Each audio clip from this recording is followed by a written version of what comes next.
Welcome along to Season 3 of Into the Sky, where we soar through the captivating story of the iconic Avro Vulcan XH558.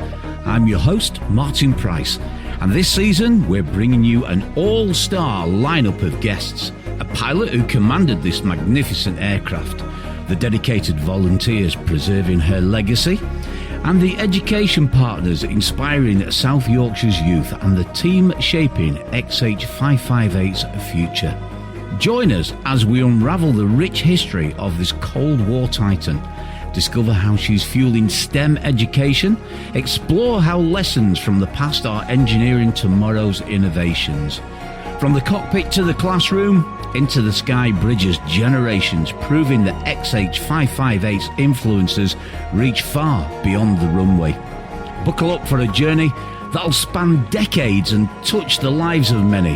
This is more than a podcast, it's a flight through history, innovation and inspiration.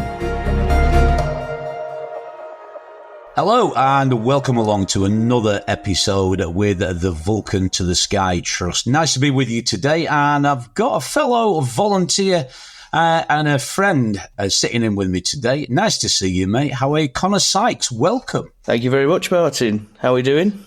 All right, so you okay? Very good, thank you. Busy as ever. You know how it is. Good to hear. Yeah, I do, mate, yeah. Good to be with you today as well. Thanks for taking the time out. It's nice to actually sit down with you and be able to have a bit of a chat and get to know you a little bit more. So, look, tell us a little bit about the early years of Connor and when you began to have an interest in aircraft in general. So, basically, I mean, when I was younger, I was really into cars. I went to all the car shows and I was always really interested in like how they worked and things like that. So that kind of piqued my interest in like engineering, really. It wasn't till I was about 14 or so. I went to Waddington Air Show with my dad, who was also a volunteer at Vulcan to the Sky. I'd never really seen aircraft up close before. So I saw, you know, all these massive fighter jets and bombers and things coming in and just kind of dancing around in the sky. And I'd kind of thought to myself, well, how do they do that? You know, how does that work? And that was also the first time I saw the Vulcan as well. But it really captured my interest. So I kind of went from there, really. The rest, as they say, is history. So you say initially it was cars that got you into the engineering side of things, yeah? Yeah, definitely, yeah. So you know how to change a spark plug then? Oh, yeah. Yeah.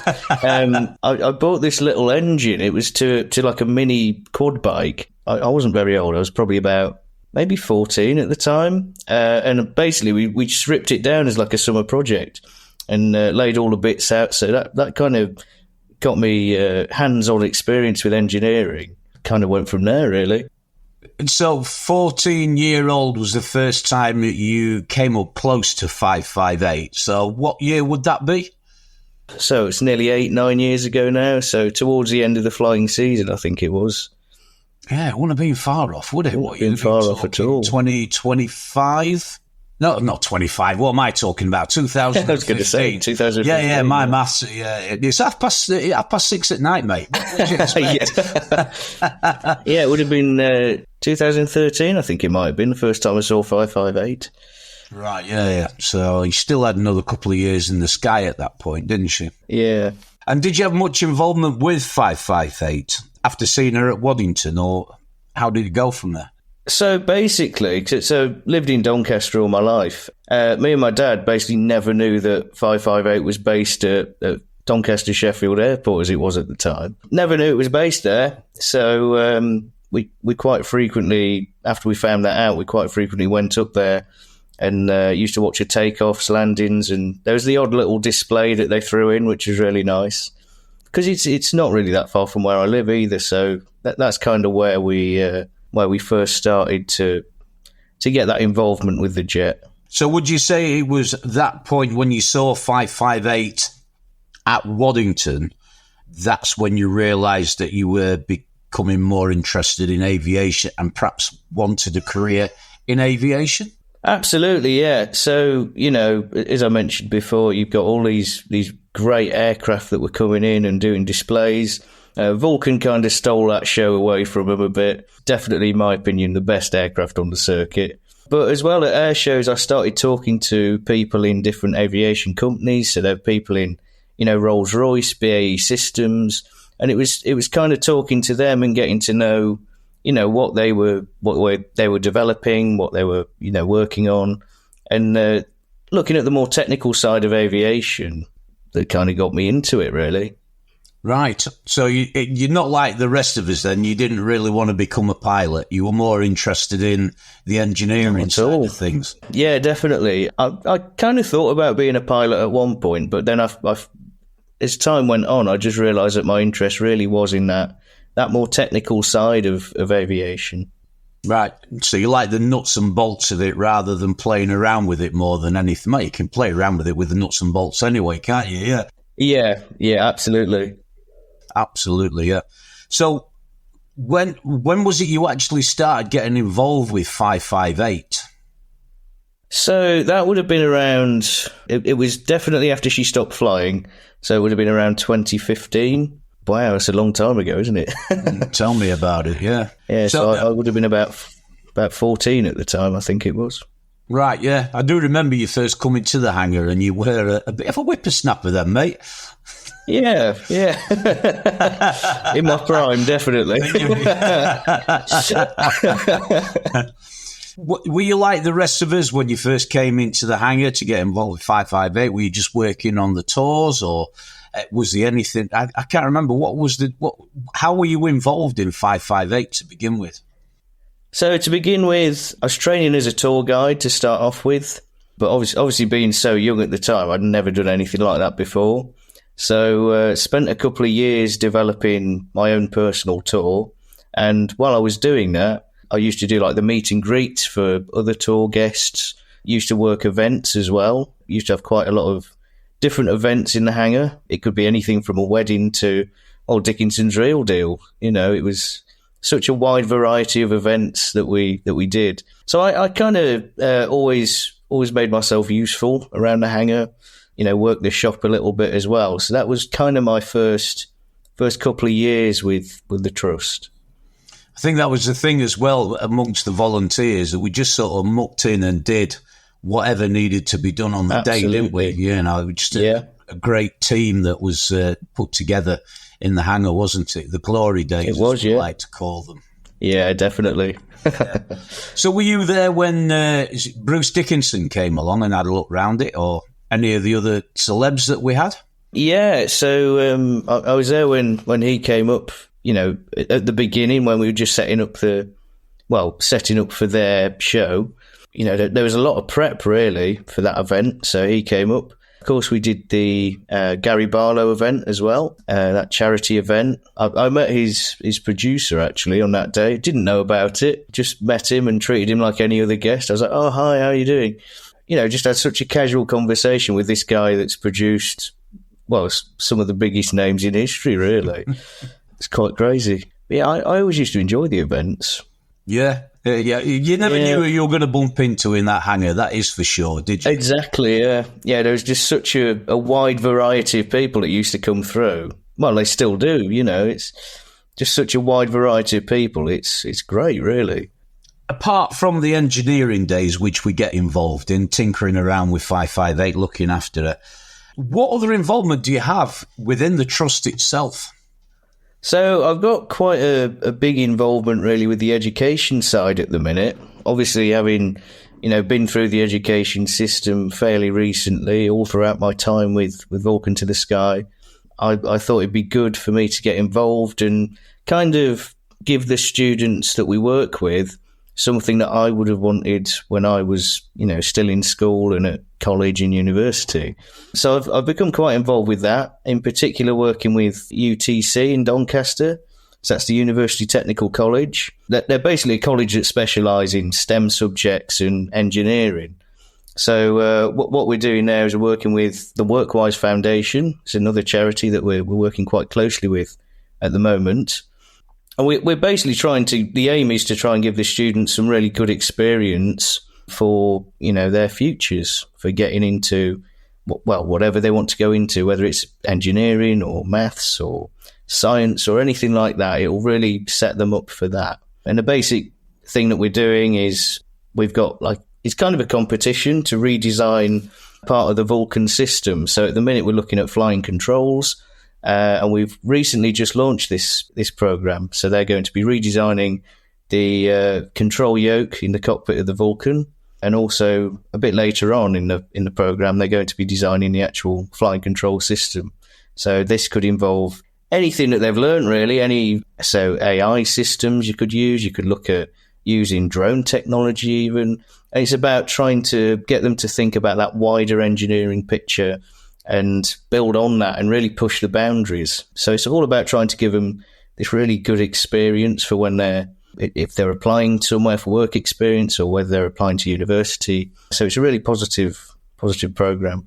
Wow, sounds amazing. Yeah, like you say, if nice to do that and give the kids a bit of an opportunity, like you say, something that we probably both wished that we had that opportunity when we were Absolutely, young. Yeah, I think that's the main thing as well, just presenting these opportunities and allowing the students to take whichever opportunities they'd like to be a part of to really open up that future for them. And is that done in schools, or do the students come into Delta Court? How does that work? So it's kind of a mix of both. So we do a lot of the initial design stages at, the college itself. But also we try and put visits in there to the jet as well, so they can actually see it working, and, maybe that will provoke some more ideas or, something like that. So we kind of do a little mix of it. And, of course, if someone's really interested in engineering or they're looking for a placement, we also, we look at that as well. Try and just give people as much experience as we can. I mean, it all goes back to Robert's initial message, doesn't it? Honouring the past, inspiring the future. So we're still trying to live up to that. Yeah, excellent. So is there any way that if we've got any young people listening to the podcast, that they could get involved in this education part of what you do in the Trust? Absolutely, yeah. I mean, it's open to anyone, really. All they'd have to do really is call us up, and we could definitely get something arranged. I mean, my time is quite flexible at the moment, so just be great to work with a larger variety of people as well. People who want to go into different backgrounds, because there's so many different parts to the Trust that they could get experience in, or we could get them to be a part of this latest educational part of the company. So just to be clear then, I mean, although it's engineering, probably more aviation based, obviously engineering can lead to many different things in life, can't it? It's just about getting people thinking in an engineer mindset, basically. Yeah, and it's really useful as well for things like your interviews. So if someone ever says something like, can you give me an example of a time that you worked as part of a team, then, that's a really good example for that. So it's not just, aviation and engineering. It can also build up them life skills that will be really useful within any workplace. So as somebody who has benefited from working with the Trust, what advice would you give to any younger listeners who may be considering a volunteer role within the Trust itself? Oh, I'd say absolutely do it. It's been so valuable to me, gaining the experience from Vulcan. And I think the beauty of a volunteer role as well is that you're not confined to just doing one job. You can do anything you want. So, I've got experience working at the shop, working events. I've got experience. Well, my main experience is doing engineering work on the aircraft. But, you've got things like developing tours and presentations. There's so many aspects in a volunteer role that you can get involved in that will really help you out. So I'd say definitely go for it. Have a look at some volunteer roles and, see where it leads you. Because at the end of the day, experience is one of the most valuable things when it comes to, especially when it comes to interviews. Yeah, obviously. And of course, you're around other people who are like-minded, and that helps build your confidence as well, doesn't it? As well as hopefully find a circle absolutely. of friends. So there's a lot of aspects to that, isn't it? Yeah. So you've worked with the Trust since, what do we say, 2015 roughly, was it? Yeah, roughly 2015, yeah. So you've been involved with 558. Is this what inspired you further to go into your aviation career then, working around this aircraft? Absolutely, yeah. So, I mean, I had the interest there anyway from the air shows, as I mentioned before. But actually working with the jet and, being hands-on with it is really what made me think, you know what, I think I could do this as a career. It's something that I found that I really enjoyed. Love working with the team. We've got such a great team with us at the minute. Yeah, it did really inspire me to pursue that aviation career, pursue, learning the STEM subjects. That's kind of what led me into this aviation career that I now found myself in. One of our trailblazers at the Vulcan, the Trust, aren't you? So, whilst we're on that little point there, do you mind sharing with us this great bit of news that you had recently? Absolutely. So I graduated from the University of Nottingham in July. So I studied physics with theoretical astrophysics. So it's a big title. And then managed to get a job with BAE Systems as a graduate air systems engineer.